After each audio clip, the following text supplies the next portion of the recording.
Inadmissible. Voilà comment l'UNICEF et la Fédération des acteurs de la solidarité qualifient la situation des enfants qui dorment à la rue. Selon leur dernier recensement, il serait plus de 2000 en France. La plupart ont moins de 3 ans. Bonjour Camille Vega. Bonjour.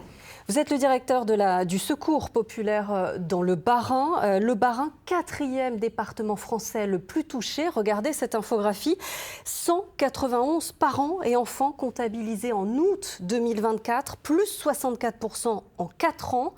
C'est un chiffre restrictif, dites-vous, car vous comptabilisez sur le terrain, rien qu'à Strasbourg, une centaine d'enfants sans toit sur la tête. Et c'est un constat qui malheureusement ne vous étonne pas. Alors non, ça ne nous étonne pas parce que maintenant ça fait des années que l'on alerte les pouvoirs publics sur la situation et l'aggravation de la situation. Chaque semaine, le SIAO, qui est l'association qui gère le 115 et tout ce qui est orientation d'hébergement, alerte sur le fait que la situation se complexifie. L'ensemble des associations informent qu'elles sont saturées en termes d'aide.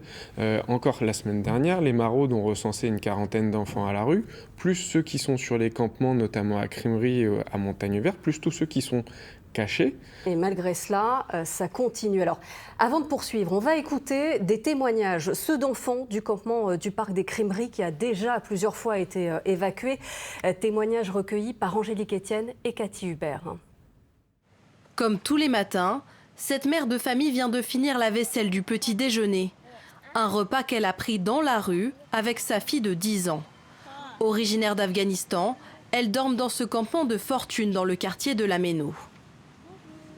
Parce qu'il n'y a pas de maison et je vais pas à l'école et comme ça là. Ici, toutes les personnes, elles vont dehors, c'est froid, il fait froid trop. Une situation qui est loin d'être isolée. Dans la trentaine de tentes installées ici, il y a de nombreux enfants. Tous dorment à la rue, faute d'hébergement d'urgence. C'est le cas de cette fratrie afghane. Leur arrivée en France est le résultat d'un long voyage. D'abord le Brésil, où le visa est plus facile à obtenir, puis traverser de la frontière pour arriver en Guyane française, avant un ultime vol vers la métropole. Comment vous êtes arrivé? Vous avez pris l'avion? Oui. Et il atterrit où? À Paris? Oui, à Paris, après Paris ici. Après Paris. C'est très difficile. Maintenant, on a besoin d'idées de France. On a besoin d'idées pour maison parce que le soir, il est très froid. Quand le petit il va à l'école comme ça, il a besoin de douche, il a besoin d'autre chose comme ça. Aujourd'hui, ils ont le statut de réfugiés et espèrent une prise en charge rapide afin de pouvoir faire leur rentrée scolaire avec un toit sur la tête. Voilà, c'est difficile, il fait froid, situation insoutenable. Quelles conséquences cela peut avoir sur le développement de ces enfants ? Clairement, là, on est face à des enfances qui sont gâchés, clairement. Quand vous êtes dans des situations comme celle-là, ce qu'il faut voir, c'est que du coup, vous allez être attaqué par les punaises de lit, par les moustiques, par les rats. Donc, en termes physiques, sanitaires, c'est dramatique. Il n'y a pas de douche sur place.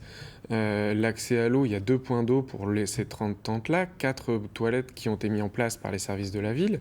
Mais clairement, ce n'est pas des conditions pour des enfants. Au-delà, en plus de ces conditions physiques, il y a aussi les conditions psychologiques. Ce qu'il faut savoir, c'est que ces familles-là, comme expliqué, c'est des familles qui sont afghanes et syriennes, qui ont fui la guerre.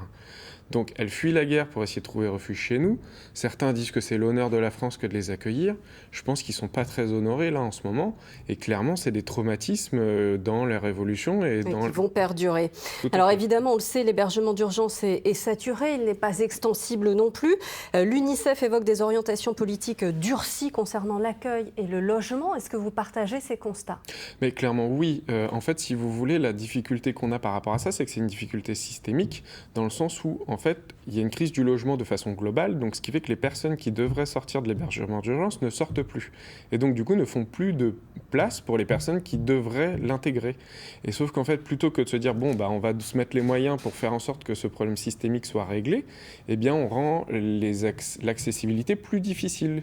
L'État et les services de l'État ont mis en place des critères de vulnérabilité, donc c'est-à-dire maintenant, à l'heure actuelle, pour qu'un enfant soit considéré suffisamment vulnérable pour être hébergé, il faut qu'il ait moins d'1 an et qu'il soit uniquement avec sa mère et que sa mère soit totalement isolée Très sans aucune restrictif. connaissance. Alors très rapidement, que faudrait-il faire à très court terme pour changer les choses? Ben là, clairement, à très court terme, il faudrait augmenter les moyens de l'hébergement d'urgence, en tout cas de façon restreinte, pour pouvoir construire des logements pour que les places d'hébergement puissent être suffisantes pour que les personnes qui arrivent, avec des personnes du coup qui sortent et qui laissent leur place pour les personnes qui arrivent. Et sauf que là, en ce moment, ça n'est pas le cas. C'est bloqué. Bon, merci beaucoup Camille Vega d'avoir Merci à été sur notre plateau ce soir.